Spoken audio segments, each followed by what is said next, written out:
Shutterbug, Eric, Brady. Coming off Daddy's free Wi-Fi? Hi guys, welcome back to my channel for all new Days of Our Lives recap for September 25th, 2024. So thank you guys again for the 100 subscribers. I am super grateful for your continued support. And without further ado, without me being super sentimental, let me get into this recap real quick, right? So we see EJ's on the phone with Harold, just updating him about what happened with Gabby and that she's gonna be good. You know, then Holly rushed in and she's like, oh my gosh, I heard about the explosion. Are you okay? So he's like, he's okay. Thank you for your concern. I'm really surprised by it.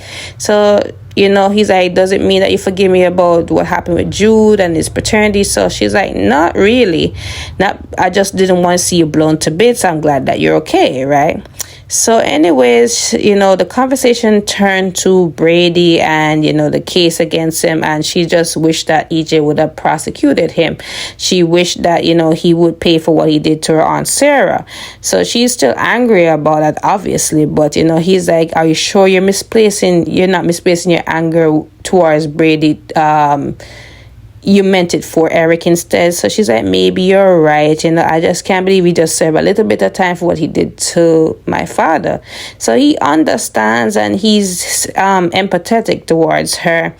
And she's like, you sure I can't, you know, find some evidence against Brady? So he's like, I told you can't really be involved with all of that, right?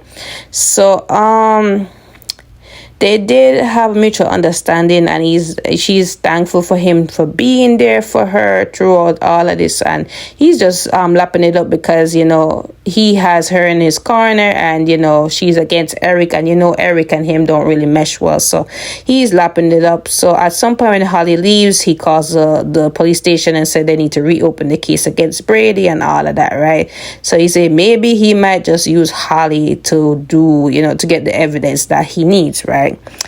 I don't like the sound of this, right? So anyways, speaking of Brady and Eric, right?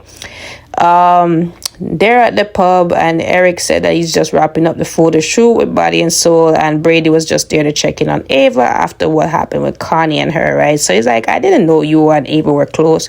So he's like, yeah, you know, we did meet up with each other at the pub on the night of the accident when I was drinking a lot, and she tried to stop me, but, you know, when you're on a mission to destroy yourself, you're not really thinking about what other people are saying.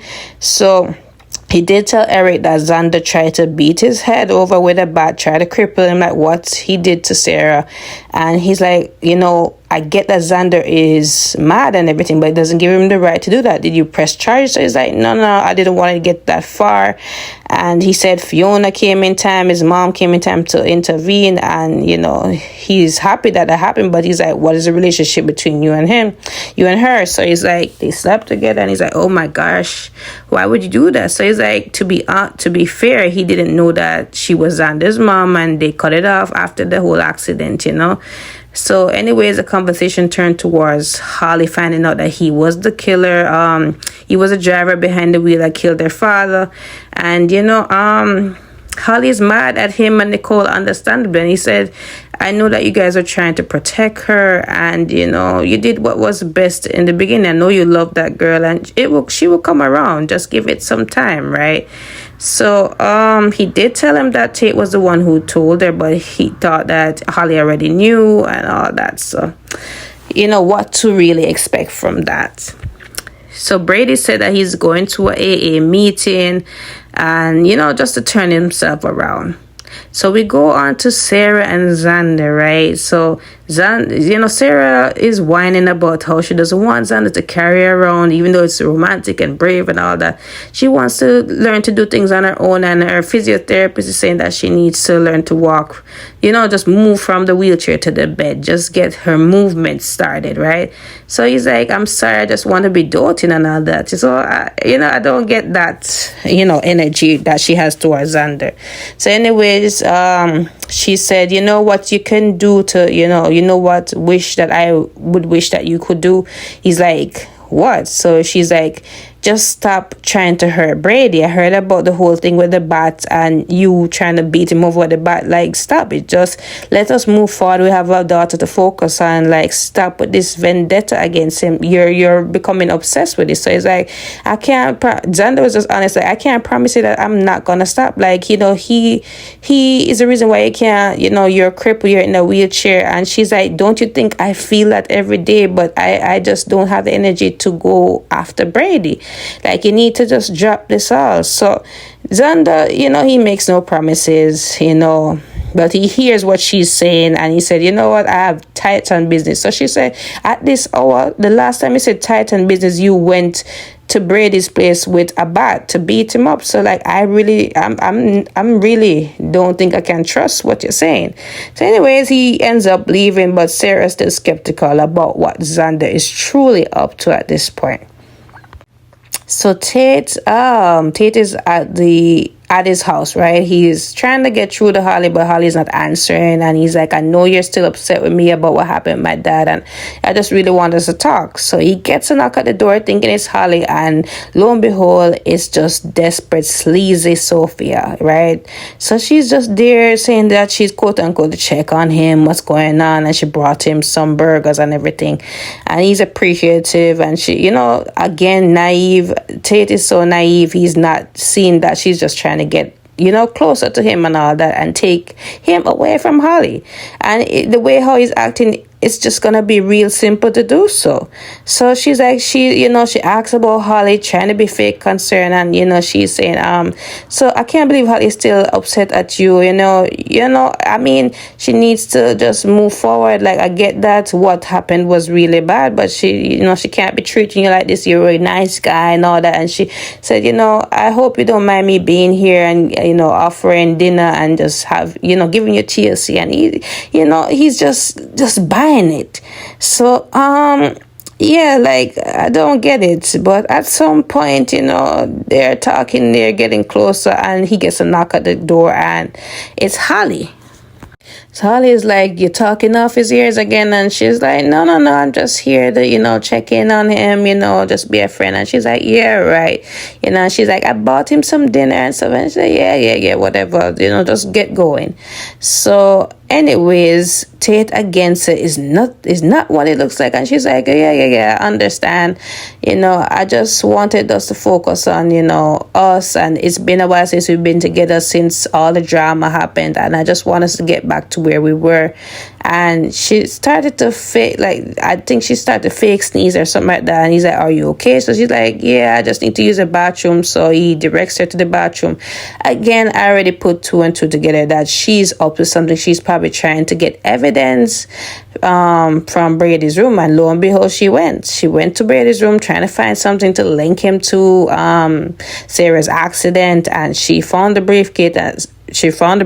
And as soon as she's about to open it, Tate comes looking for her, and Tate opened the door. Like, Tate says, like, what are you doing, Holly? So this is gonna be interesting because, you know, you're using this young man to now all of a sudden now you're using this guy that you love to really, you know, put his dad in jail. I get that you're mad for what he supposedly did to your aunt, but come on, is this the way to go about it? You know, it's gonna mess up things for you guys. And then Sophia has, you know, a leeway to get to your boyfriend. But anyways,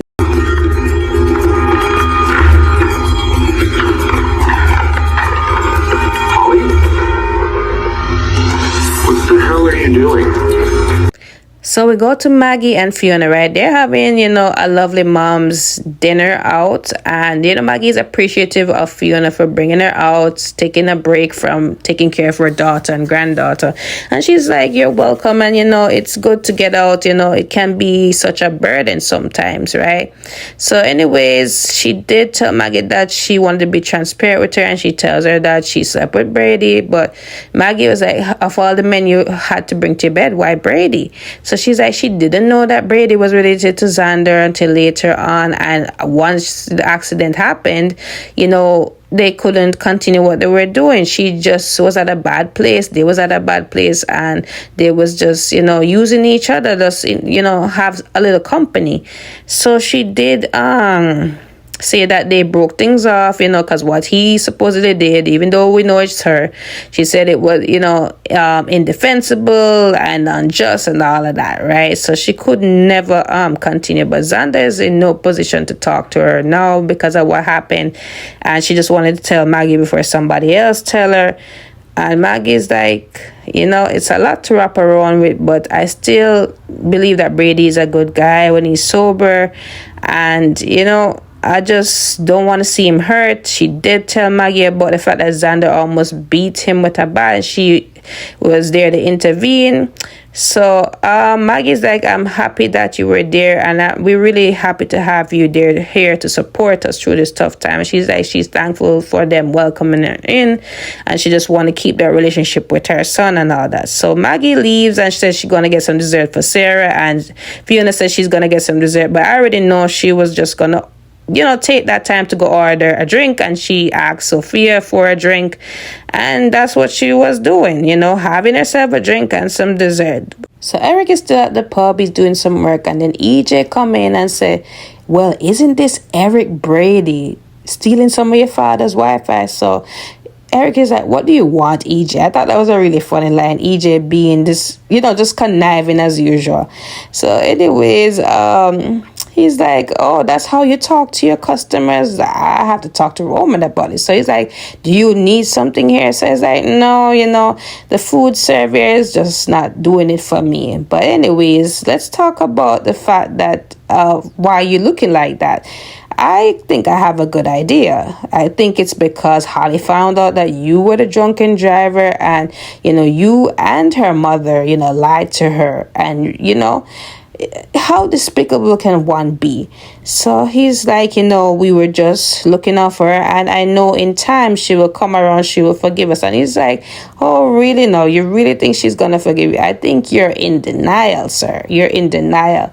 So he's like, listen, Holly, I don't think she will ever forgive you both for what you both did to her, So just know that she's on my side. She's in my corner, and I'll be there to support her. So I don't know what's the purpose of EJ rubbing it in Eric's face, but there's no love lost between these two. So Xander is up to no good, as you can see with this guy here, this strange fellow. So he did actually get a gun, and the man said it was untraceable and all of that. So he's like, you know what you're supposed to do? And he's like, yeah, just make sure I get my target and all that, right? Which is Brady. He's after Brady.